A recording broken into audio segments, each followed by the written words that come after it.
अगर आप भी बिहार राज्य मदरसा शिक्षा बोर्ड से वर्ष 2027 में मौलवी का एग्ज़ाम देंगे तो इस वीडियो को हाथ जोड़कर विनती है देख लीजिए, वरना आपका मुस्तकबिल जो है बजाय संवरने के वो बिगड़ सकता है। ऐसा इसलिए कह रहा हूँ क्योंकि बिहार राज्य मदरसा शिक्षा बोर्ड ने अपने सिलेबस में, अपने निसाब में, ख़ासकर मौलवी में बहुत सारा चेंज कर दिया है। अगर आप इस चेंज को नहीं देखेंगे, बिना चेंज किए हुए, बिना सोचे, बिना समझे अपने मौलवी का आप रजिस्ट्रेशन का फॉर्म भर दिया तो समझ लीजिए कि ज़िंदगी भर आप पछताएंगे।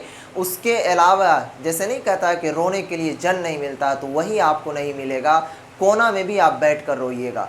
ऐसा मैं इसलिए कह रहा हूँ क्योंकि ये वीडियो आपका मुस्तकबिल संवार सकता है। सबसे पहले देखिए, मौलवी जो वो पहले दादा आदम के ज़माना में हुआ करता था, वो सिचुएशन अब समाप्त हो चुका है। जिस तरीके से बिहार के अंदर या फिर भारत के अंदर डिजिटलाइजेशन हो रहा है, इसी तरीके से बिहार मदरसा बोर्ड के अंदर भी पूरा जो है डिजिटलाइजेशन तरीके से, जिस तरीके से बच्चे आगे मुस्तकबिल में कामयाब हो सके, इसी तरीके से मौलवी में कन्वर्ट किया है। सबसे पहले आपको मैं बता दूं कि वर्ष 2023 से पहले मौलवी सिर्फ़ और सिर्फ एक ही स्ट्रीम में हुआ करता था, जिसे आर्ट्स के नाम से जानते थे, और उनकी जो अहलियत थी वो इंटर आर्ट्स के बराबर हुआ करता था। इसमें परेशानियां और ख़ामियां ये हो जाता था कि बच्चे आगे चलकर वो बिजनेसमैन बनना चाह रहे हैं, तो उसमें बनने में परेशानी होती थी। मेडिसिन डिपार्टमेंट का, मेडिकल डिपार्टमेंट का कोई कोर्स करना चाह रहे थे तो वो नहीं कर पा रहे थे, क्योंकि वो मौलवी के सिलेबस में ये सारा चीज़ शामिल ही नहीं था। अब देखिए क्या है कि रजिस्ट्रेशन आपका स्टार्ट है मौलवी का, तो उस रजिस्ट्रेशन करवाने से पहले इस वीडियो को देख लीजिए, और जिसको फॉर्म भरने के लिए दीजिएगा उससे एक केवाला होता है ना, उस पर लिखवा लीजिएगा कि मेरा ये होना चाहिए। अगर ये नहीं हुआ तो फिर आपकी खैर और खैरियत नहीं है। सबसे पहले समझिए कि मौलवी में है क्या। मौलवी में आपका अब 4 भाग हो गया है। पहले सिर्फ एक भाग था, बच्चे फॉर्म भर देते थे, एग्ज़ाम देकर चले भी आते थे, किसी को कुछ फ़र्क नहीं पड़ता था। लेकिन अब सोच समझ कर करना होगा। 4 भाग में मौलवी जो है अब आपका पहला आर्ट्स स्ट्रीम में हो गया है, दूसरा साइंस स्ट्रीम में हो गया है, तीसरा आपका कॉमर्स में, और चौथा जो है आपका वो इस्लामियात में हो गया है। अब कन्फ्यूज़न यहाँ ये होगा कि क्या सर हम चारों से कर लेंगे? तो ना बाबा ना, ऐसा सिचुएशन नहीं है। ये चारों स्ट्रीम में से आपको कोई एक ही स्ट्रीम रखना होगा। अब मान लीजिए आपको आगे चलकर डॉक्टर बनना होगा, सपोज़ कीजिए मिसाल के तौर पर, और आप जिसको भी फॉर्म भरने के लिए दिए वो तो वैसे होता है, आप तो इस चीज़ को बाखूबी समझते होंगे। वो आर्ट्स आपका रख दिया तो नाक रगड़ लीजिएगा ज़मीन में, फिर भी आप आगे चलकर डॉक्टर नहीं बन सकते, इंजीनियर नहीं बन सकते हैं। इसलिए क्योंकि डॉक्टर बनने के लिए, इंजीनियर बनने के लिए आपके पास साइंस का होना, जिस तरीके से 5 वक्त की नमाज फ़र्ज़ है ना, उसी तरीके से साइंस का होना फ़र्ज़ है। तो अब समझिए कि यहाँ पर जो मदरसा बोर्ड ने 4 स्ट्रीम दिया, आर्ट्स, साइंस, कॉमर्स और इस्लामियात, अब इन चारों के हम कुछ फ़वाइद बताते हैं, और आपको आगे क्या चीज़ करना है वो भी इसमें मिल जाएगा, जिससे आपको और समझने में सहूलत हो जाएगी। सबसे पहले देखिए, अगर आप आर्ट्स रखते हैं, मौलवी यानी आर्ट्स है आपका, या फिर रखेंगे, तो आप क्या क्या कर सकते हैं। सबसे पहला तो आप बीए कर सकते हैं, यानी कि बैचलर ऑफ आर्ट्स। दूसरा आप एलएलबी कर सकते हैं, क्योंकि हमारे मदरसा के जो स्टूडेंट होते हैं, हम भी हैं, तो वो थोड़ा सा कानून अधिक जानने की कोशिश करते हैं, लेकिन वो दीनी एतबार से तो कानून जानते हैं लेकिन दुनियावी एतबार से नहीं जान पाते हैं, तो थोड़ा सा परेशानी। तो एलएलबी करके आप वकील बन सकते हैं। उसके बाद आप बीबीए करके बिजनेसमैन बन सकते हैं। बीसीए करके, जिसको बैचलर ऑफ कंप्यूटर एप्लीकेशन कहा जाता है, इसमें भी बहुत सारे फील्ड हैं जॉब के, उसमें जा सकते हैं। उसके बाद आप बीजेएमसी यानी कि bachelor of journalism and mass communication, जिसको पत्रकारिता बोलते हैं। उसके बाद सरकारी जॉब में अगर आप आर्ट्स रखते हैं, तो जिस तरीके से यूपीएससी, बीपीएससी का एग्ज़ाम वगैरह होता, लाइक मैं एग्ज़ाम्पल के तौर पर समझा दूँ, जैसे डीएम, एसपी, पुलिस, दरोगा, बहुत सारे ऐसी बहालियाँ हैं जनरल कम्पिटिशन की, वो सारा चीज़ कर सकते हैं। अब आगे का फंदा समझिए, ये तो थोड़ा सा हुआ आपको, इसमें आप टीचर भी बन सकते हैं डीएड बीएलएड करके। अब समझिए यहाँ पर कि लाइक अगर आप साइंस रखते हैं तो आपको क्या क्या बेनिफिट है। साइंस अगर आप रखिएगा तो यहाँ पर आप सबसे पहला तो आप डॉक्टर बन सकते हैं, दूसरा आप इंजीनियर बन सकते हैं, तीसरा आप पारामेडिकल में जो कोर्स आते हैं लाइक ओटी असिस्टेंट का है, डी फार्मा है, बी फार्मा, लाइक मेडिकल खोलने के लिए आपको फार्मेसी की डिग्री होना अनिवार्य होता है जिसमें डी फार्मा बी फार्मा है। उसके बाद जैसे नर्सिंग का कोर्स करना चाहते हैं तो उसमें बीएससी नर्सिंग का कर सकते हैं, जो लड़कियां होंगी वो एएनएम जीएनएम कर सकती हैं। इस तरीके से ये सारे कोर्स हैं इसमें। अब लेकिन इसमें भी कंडीशन है बबुआ, ये अगर आप रख भी लीजिएगा साइंस तो भी आप डॉक्टर इंजीनियर नहीं बन सकते हैं। कहिएगा कैसे?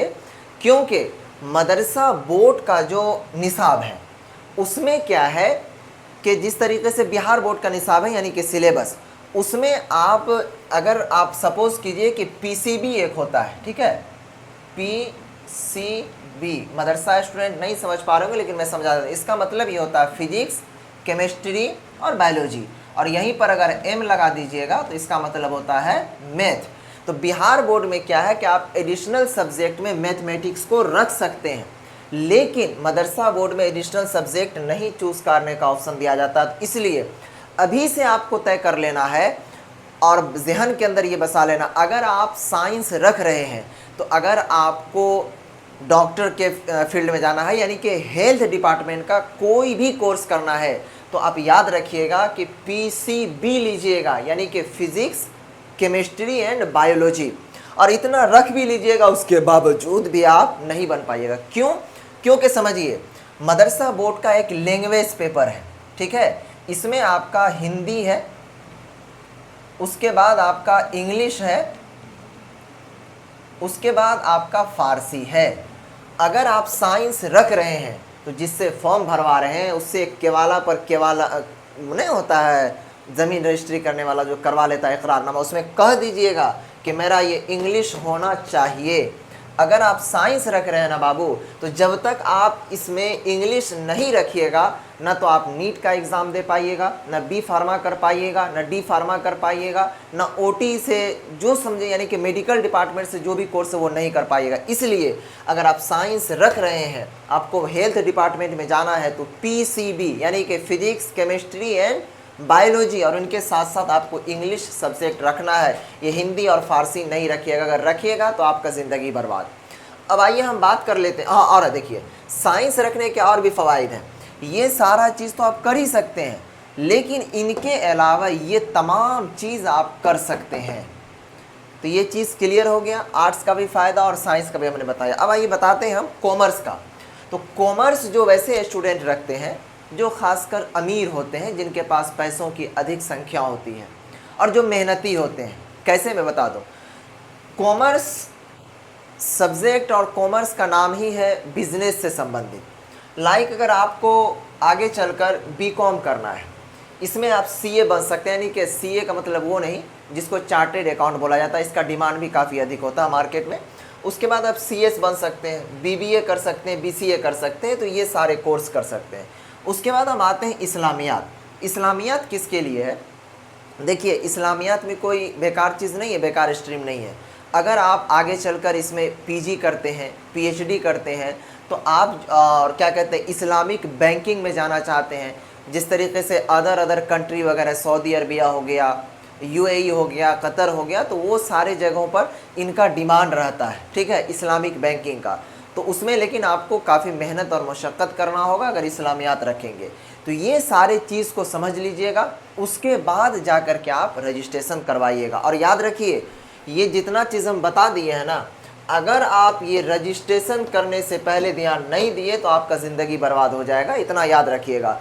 तो अगर आप फॉर्म भरने के लिए जा रहे हैं, या फिर मुझे तो मालूम है कि आप खुद से जाएंगे नहीं, क्योंकि अगर बिहार के अंदर जो भी बच्चे एग्ज़ाम देते हैं अक्सर किसी न किसी दूसरे से फॉर्म भरवाते हैं। हकीकत यही है, सच्चाई यही है। कुछ लोगों को हमारी इस बातों से बुरी भी लगेगी, लेकिन उससे मुझे कोई फ़र्क नहीं पड़ता। जिसको भी रजिस्ट्रेशन फॉर्म भरने के लिए आप दीजिएगा, चाहे वो मौलाना साहब हो या मुफ्ती साहब हो या मास्टर साहब हो या फिर गांव के इमाम साहब हो, किसी को भी, तो उनको डायरेक्ट कह देना है कि मुझे मौलवी में अगर आपको साइंस रखना होगा तो कह दीजिएगा कि मेरा साइंस होना चाहिए। और एक चीज़ आपको हम कह देते हैं, अगर साइंस रख रहे हैं तो लैंग्वेज पेपर में आपको इंग्लिश ज़रूर रखवाना है। आगे हम नेक्स्ट वीडियो बना देंगे जिसमें सब्जेक्ट का कॉम्बिनेशन भी समझा देंगे कि कौन सा आप सब्जेक्ट रखिएगा तो बेहतर होगा। तो इस चीज़ को आप याद रखिएगा रजिस्ट्रेशन के टाइम ही, क्योंकि ये समझ लीजिए जिस तरीके से निकाह होता है ना जी, तो उसमें क्या है कि काजी साहब पहले लड़का के सामने में वो जो निकाहनामा होता उसको भरता, वो आधा काम हुआ।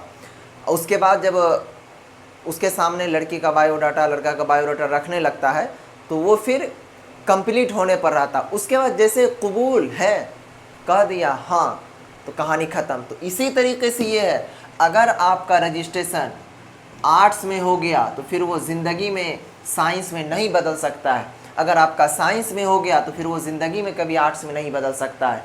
यही आपका पहला स्टेप है। रजिस्ट्रेशन शुरू है। आप लोगों से हम अपील करेंगे, विनती करेंगे कि हर टिप्स वाली वीडियोस आपको हम फेसबुक और यूट्यूब पर डालते रहेंगे। तो चैनल को सब्सक्राइब करके रख लीजिए ताकि जैसे अपडेट डालेंगे तो आपको मिल सके, और फेसबुक पेज को फॉलो कर लीजिए। और इन्हीं के साथ साथ बहुत जल्द हम बैच भी लंच करने वाले हैं, फुकानिया और मौलवी दोनों का। तो आप लोगों को बढ़ चढ़ कर तैयारी करना, इंशाल्लाह नंबर भी आपके अच्छे आएंगे। शुक्रिया, खुदाफिज़। वीडियो को अधिक से अधिक शेयर कर दीजिए।